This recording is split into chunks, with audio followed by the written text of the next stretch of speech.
Sometimes dreams come true. They come true. Sometimes dreams come true. Yes, they do. Sometimes dreams come true. They come true. Sometimes dreams come true. Yes, they do. Look at us. We don't have a conversation. Well, Hotel family, how you doing? This is Brother Ed Umoja. We're here at the Piton International Film Festival World Headquarters in Philadelphia, PA. And as you know, we are doing a series of interviews with some very interesting people. So the sister who sits next to me right here, very interesting young lady. You know, I gotta get her name right. Her name is Debra Powell. Debra Powell, excellent singer. She came all the way down to Philly from New Jersey to do this interview with us. We're really happy to have her. New York. New York? And New Jersey. Okay, New York and New York and New York and New Jersey. But we're gonna have fun. We're gonna talk to her about her history. So if you're watching this and you have someone in your house who loves singing, who loves the music industry, love writing, have them check her out because she has, I'm from the Caribbean, so I'm gonna say she a seasoned Idri. She's really nice and cool and all the stuff she's doing. So she's gonna give us some history about her, right? She's from the Midwest. She's from Chicago, and she has She has Ethiopian in her. Yes. Oh, I read her bio. She has some Ethiopian in her. She has some other stuff. She got some stuff in her. We're gonna find all the stuff she got up inside there. She look good, don't she? She look good, right? Nice, right, Mongo sitting next to me. Oh God, boy, we're gonna have fun. So when we come back, we're gonna talk to her about her history in the music business. Not just the entertainment on the stage, but the business behind the mic. Before she goes on stage, we're going to talk to her about that. So stick and stay. We'll be right back. You're looking at the Piton International Film Festival. I'd like to thank all our sponsors, Bay Gardens Resort Fondue, our home base in St. Lucia, Ted Paul. So we'll be right back. Okay, family? Thank you.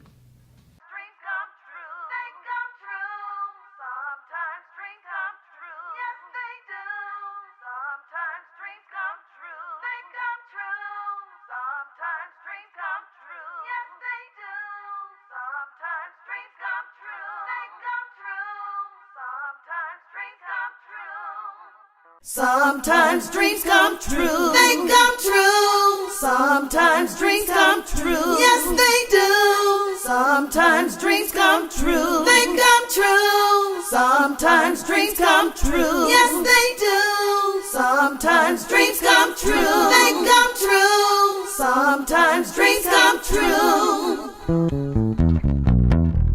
I woke up ecstatic. I'm feeling that something is amiss.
We are back with Miss Debra Powell from New York, New Jersey, and we're going to talk to her about what's up and what she's doing, why she's in Philly, why she's sitting here at the Piton International Film Festival World Headquarters. So welcome to the show, Debra.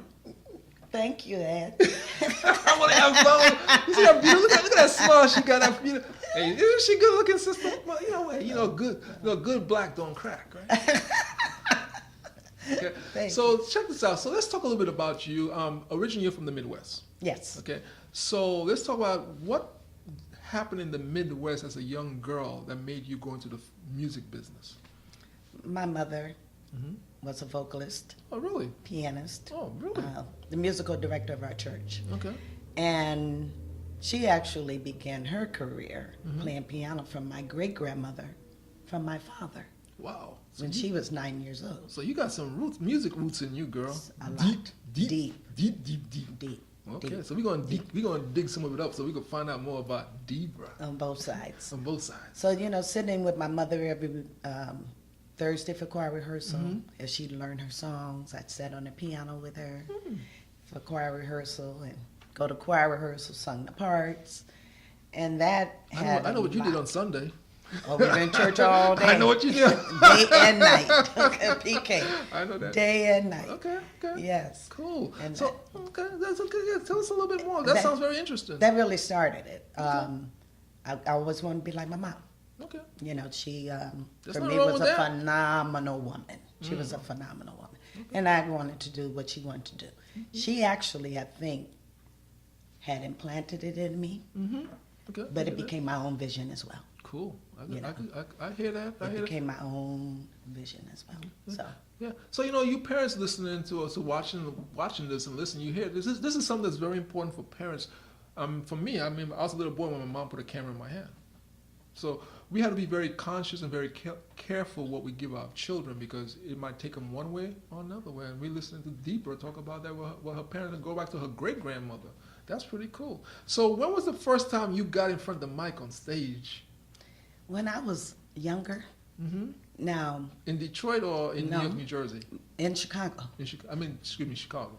in Chicago, my mother said when I was, I guess, 2 years old, I used to bring the choir in. I went and stayed with my great grandmother, Okay. and I don't know what happened, but when I came back, I wouldn't anymore.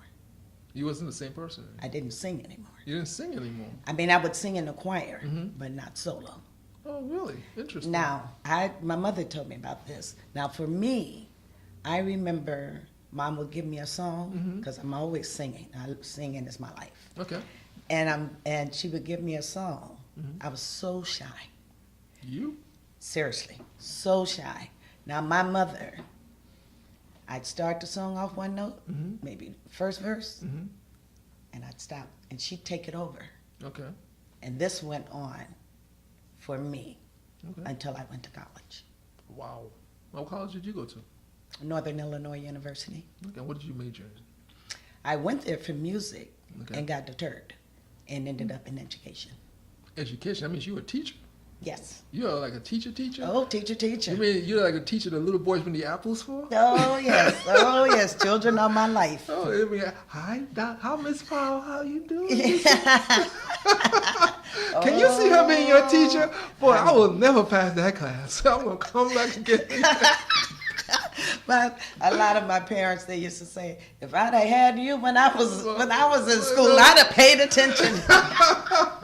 So that's cool. So on top of the music, you actually, so your education is also, you have your degree in education. You taught, what grade did you teach? I taught from kindergarten, well, actually preschool to adults. Oh, cool. Okay. My degrees go from kindergarten all the way to high school, but I've also, done workshops with adults. Oh, okay. In music, in reality, I'm always teaching. Wow. In reality. See, With many adults. coats. She got all these coats on. She got all these hats. I got to try to figure. We're gonna pop some hats from her and see what's going on with Debra Powell. So now, so you go to college, you stop singing pretty much, and you go into education because you say you got deterred when you were in school. Yeah, what happened was when I went to college, which I went to sing, my music instructor, she told me if I came in there hoarse one more time, Okay. I had to make a choice. So why were you hoarse?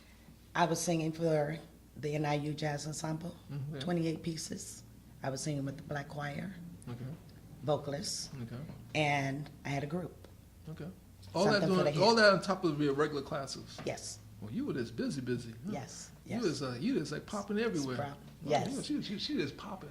And thanks to Kenny Moore Mm-hmm. with the black choir, he gave me my first concert with him. It was 5,000 people Wow. This way you in college? in college. Well, you must have been popping, huh? I shook like a leaf on a tree. I looked directly at him and I shook. Okay. How come? Nervous. I Nervous. told you before, my mom would always take over the song when I stopped. Okay. She wasn't there. Mom wasn't there to take over. She wasn't That there. means you had to keep on singing. And not only that, but I'm here on stage in front of this big audience. But it was my dream. Okay, It was well, what I always wanted to do. Like Dream Girl. Aretha that's your Franklin. You know, it was always what I wanted to do. All the great artists. And, dream. Do you ever sing Respect? Respect. oh, yes. Oh, Papa yes. Papa would get her to do a little bit for us later. And so with Kenny Moore, I remember I looked at him. My voice never cracked. Wow. He had me do I Got Love. Okay. You know that song? I got that now. Pearly. That song is high, high, high. Wait a minute. My voice never cracked on the 3 songs Wow. that I did. And that opened my floodgates. Okay, here you go. The floodgates open. So That opened- that Deborah Powell was born. Well, it broke, you know, It because broke. when I got there, I was singing with a piano player whom had inspired me to go to Northern. Okay. And the jazz ensemble, Okay. he heard me. Okay. And that's how I became the first black woman for the NIU Jazz Ensemble. Oh, you're the first black woman for what? For the NIU Jazz Ensemble. Oh, I think I'm the only black woman he's ever had. Wow. First and So only. we got a history maker here. Yeah, first and only. I gotta get an think autograph. so. Yeah, I gotta get an autograph later. I need an autograph. You never know. Yeah. I gotta get me an autograph. I gotta put it on my wall. Ron Modell. Ron Modell. Okay. Oh, Ron, Cool. you know, treated me with such respect. That's nice to hear. You know, so I'm listening to you talk about this, and we're talking a little bit. The first segment, we're talking a little bit about your history. So, how did that feel? I want you to talk to some of the young people, some of the young people listeners. You're in college. You're doing all this. You know, you're doing so much. How did that feel? How did you balance it? How did you balance it? I would say because of the excitement. You know, in reality, each thing is a different world. Okay. So, That's interesting. You say that. We gotta talk about that. you know, so once my work is done for school, then I had the time to develop other things. Got you. But school had the first. Right. And after that, So, yeah, your vertical alignment with school was the top part. my mother kind of taught me organization. I would have to, not kind of, my mother taught me organizing, prioritizing. Because she prioritized with us when we came home from school. We had to go to school with her. Okay. And from that, then we could do other things, you know. Then even my sister Dee Dee, she was in R&B. So that's how I really got heavy in you had a sister R&B. who sing too? All my sisters. How many siblings are there? Well, the ones that was raised in my household, all of us that sing, it's 5 of us Wow. that were raised there It's like by my like mom. the Chicago version of the Pointer Sisters? Well, we sing a lot of the emotion stuff. My sister Dee Dee loved the emotions, and when we get together, it's the So emotions. why time. is she telling me this? And you know what? You know I'm gonna find out some more about her, right? I'm gonna get all into her stuff. You're really going some places.